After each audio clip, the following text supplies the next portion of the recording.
The United States and Iran exchanged direct fire in the Strait of Hormuz last night. And I'm going to tell you something right now that every mainstream outlet is deliberately avoiding.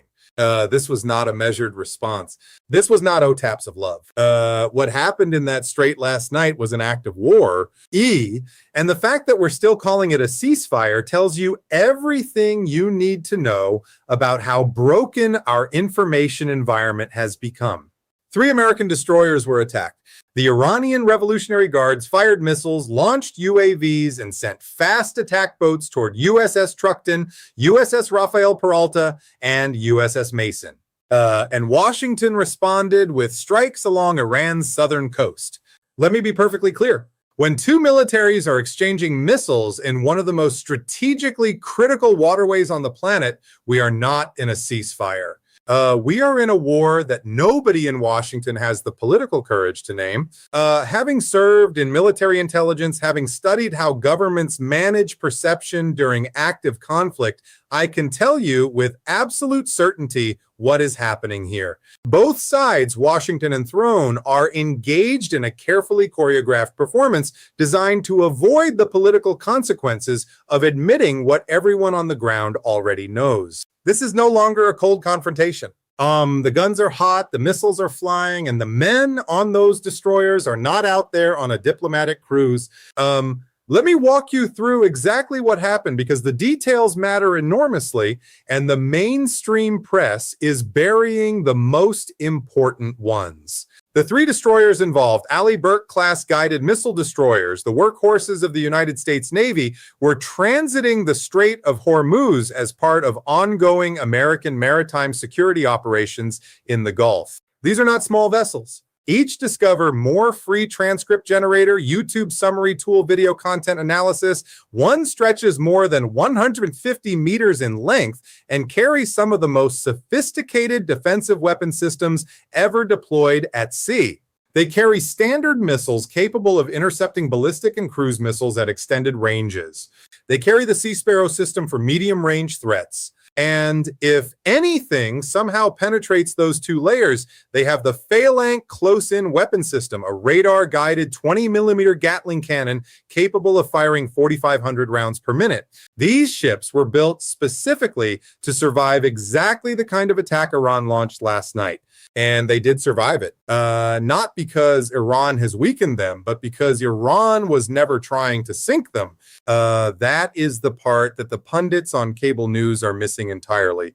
Iran does not need to sink an American destroyer to win this engagement.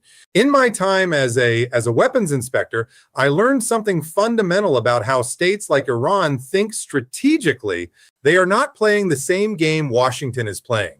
Iran is not trying to achieve military dominance in a conventional sense. Iran is trying to impose costs. It is trying to demonstrate that the Strait of Hormuz is not a free highway for American naval power. It is trying to tell every shipping company, every insurance underwriter, every energy buyer in Asia and Europe, this waterway carries risk, and that risk has a price. When you understand that framing, the attack on those 3 destroyers makes complete strategic sense. Iran coordinated a combination of missiles, drones, and fast boats in a deliberate, layered assault designed not to destroy, but to demonstrate, to say, we are here, we are watching, and we can reach you. The American response was swift, and I'll give the Pentagon credit here, reasonably targeted. Strikes hit missile and drone launch sites, command and control centers, radar and intelligence facilities, naval infrastructure near Bandar Abbas and around Qashm Island, and several fast attack boats of the IRGC Navy. These were not strikes designed to trigger a full-scale war. They were designed to degrade specific capabilities and to send a deterrent message. But here is where I have to be direct with you. And this is something you will not hear from the analysts sitting in comfortable studios in Washington. Degrading those capabilities in a single strike package does not neutralize Iran's strategic position. Not even close. American intelligence assessments that have now been partially leaked to Western media, indicate that Iran still retains approximately 75% of the missile launchers it had before this conflict began. 70% of the missiles themselves remain operational. Iran has reopened nearly all of the underground storage facilities whose entrances were struck earlier in the campaign. And according to reporting from the Wall Street Journal, Iran is actively assembling missiles that were nearly completed before hostilities began. When Trump gets on television and describes Iranian drones falling into the ocean like butterflies, he is making a political statement, not a strategic assessment. The reality, the cold, hard, uncomfortable reality, is that Iran's missile industrial base has not been destroyed. It has been inconvenienced. Stay with me here, because what I'm about to explain will fundamentally change how you understand the economic dimension of this conflict and why Iran may be far more durable than Washington wants to admit. The American blockade of Iranian ports in place since mid-April is a serious economic weapon. I do not minimize it. Yeah, blocking oil exports hits the Iranian regime where it is most vulnerable in its revenue stream, and oil is not a commodity you can simply turn off and turn back on like a faucet. When production is forced to decrease rapidly, wellhead pressure changes, transport infrastructure seizes up, and returning to full output capacity can cost billions and take months. The oil slicks now appearing near Cog Island, Iran's primary oil export terminal, are a direct consequence of this pressure while they seek. Whether those slicks represent pipeline leaks or deliberate ocean dumping because onshore storage capacity has been exhausted, they tell the same story. Iran's oil economy is under severe strain. But here is what the blockade advocates in Washington are not telling you. American intelligence also assesses that Iran can sustain current pressure for at least another 90 days or possibly significantly longer. The reason for that durability lies in a structural feature of the Iranian economy that most Western analysts fundamentally misunderstand between, and it has a name that you need to know.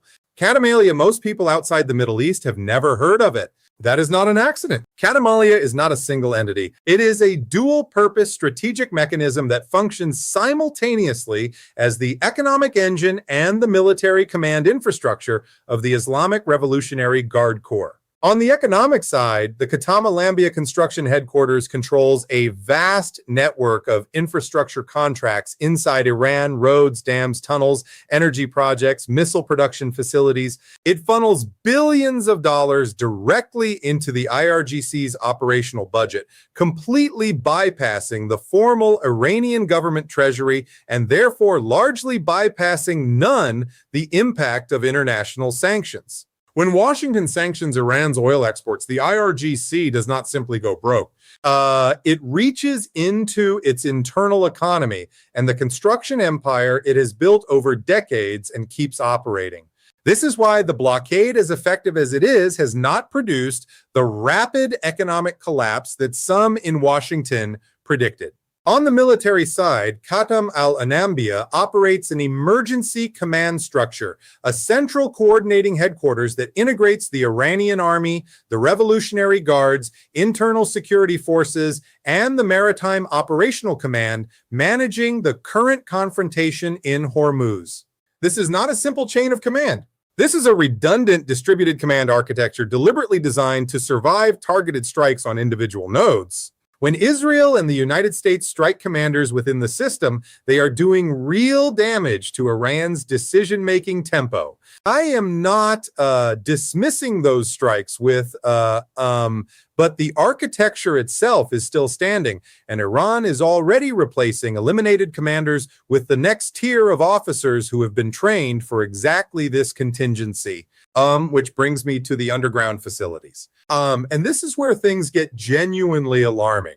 New satellite imagery from commercial providers has identified what appears to be significant activity at a deep underground complex inside Iran, including the apparent blocking of tunnel entrances in ways consistent with efforts to conceal materials or equipment from aerial observation. The Institute for Science and International Security has flagged this site as one that has never been subjected to international inspection. We do not know with certainty what is being hidden inside that mountain. But I can tell you from my experience as a UN weapons inspector, when a regime with an active nuclear program starts sealing tunnel entrances at an uninspected underground facility during an active military conflict, the range of benign explanations is extremely narrow. And you think that's the most alarming part of this picture. It isn't, not even close. Keep watching, because the next layer of this situation is where the entire strategic logic of this conflict starts to unravel in ways that should terrify everyone paying attention. Let me talk about the Strait of Hormuz itself, because I do not think most people have a visceral understanding of what is actually at stake in that narrow body of water. The strait, at its narrowest point, is approximately 33-kilometer wide. Through it passes roughly a quarter of the world's seaborne oil trade. Not American oil, not just Middle Eastern oil. The energy supply for Japan, South Korea, India, China, most of Southeast Asia, large portions of Europe, all of it transits through that choke point. When the IRGC sends fast boats toward American destroyers in that strait, it is not just attacking the United States Navy. It is holding a gun to the head of the global economy. And Thrawn knows that this is not an accident of geography. Iran has spent 30 years building a military doctrine specifically designed to exploit that geographic reality. The Iranian concept of operations in Hormuz is layered and sophisticated in ways that American commentators consistently underestimate.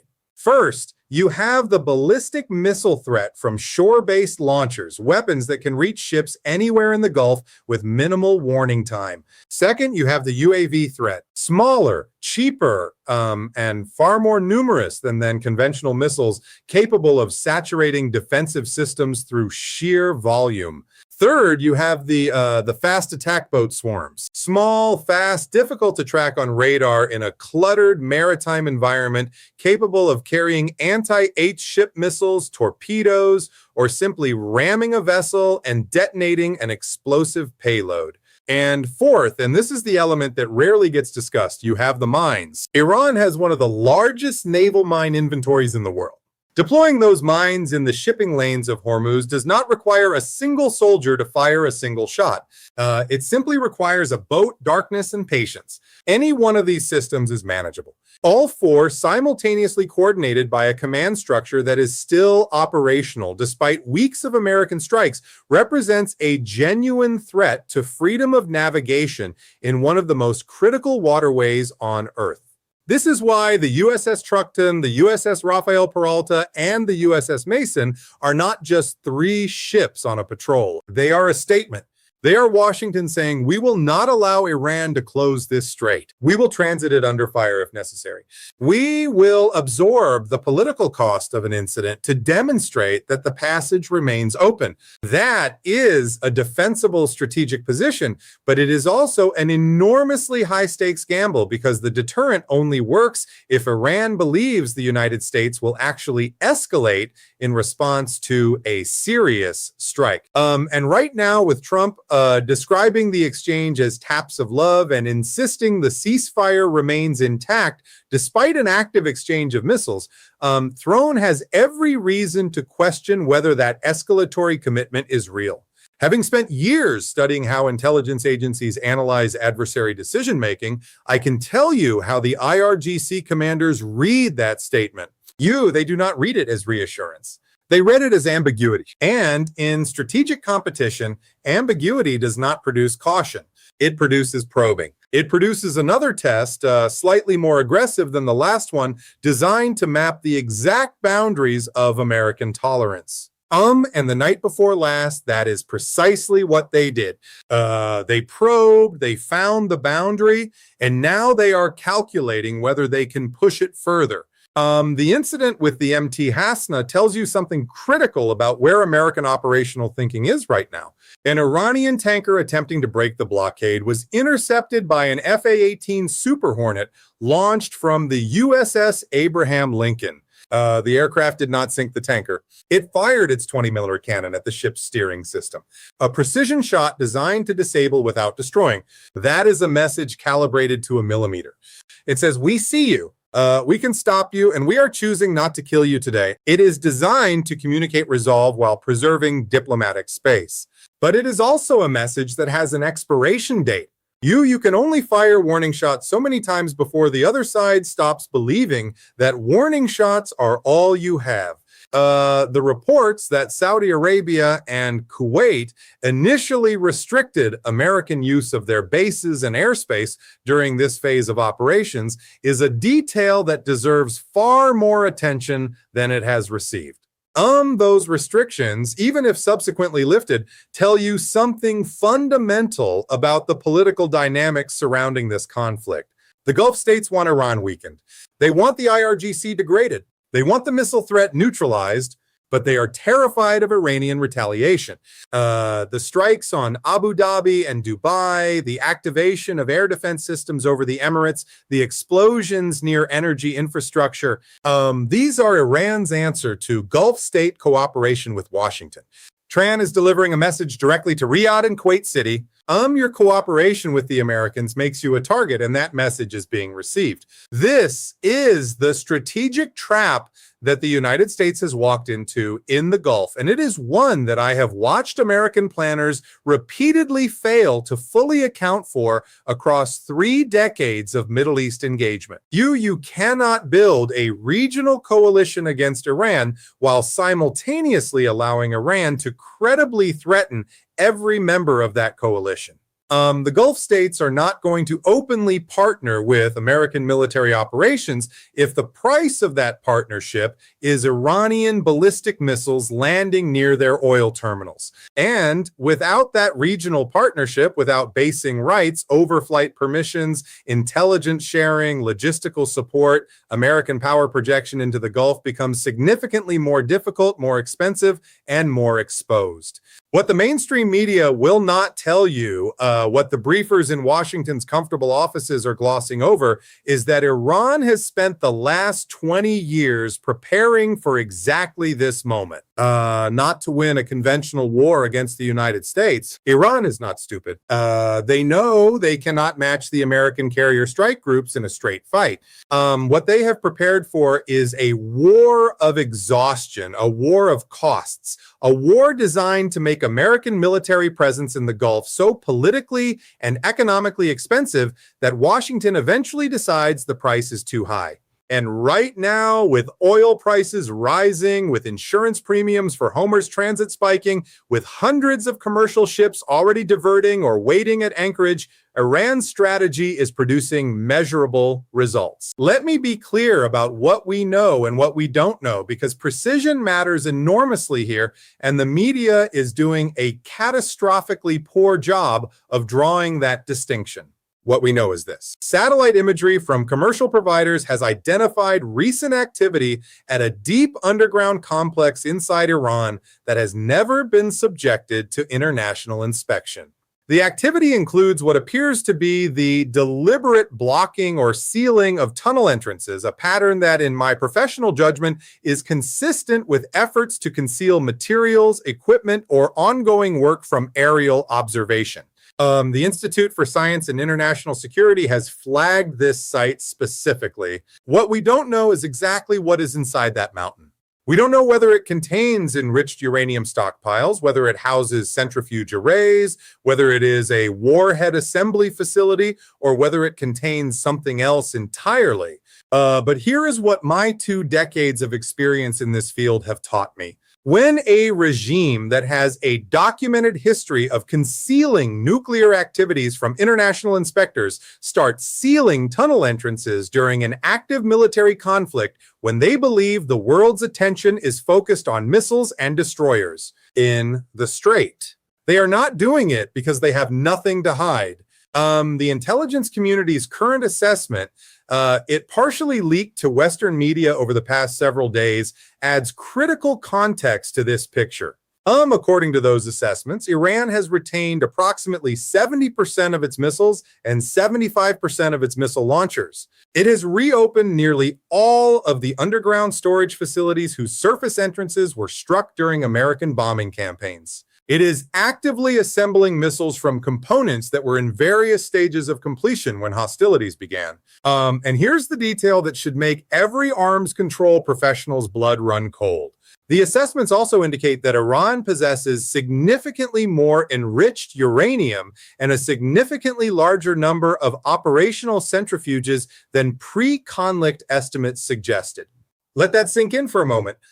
Despite weeks of American and Israeli strikes that have been described in Washington as historic, as unprecedented in their scope and precision, Iran's nuclear infrastructure is more intact than our intelligence community thought it was before the bomb started falling.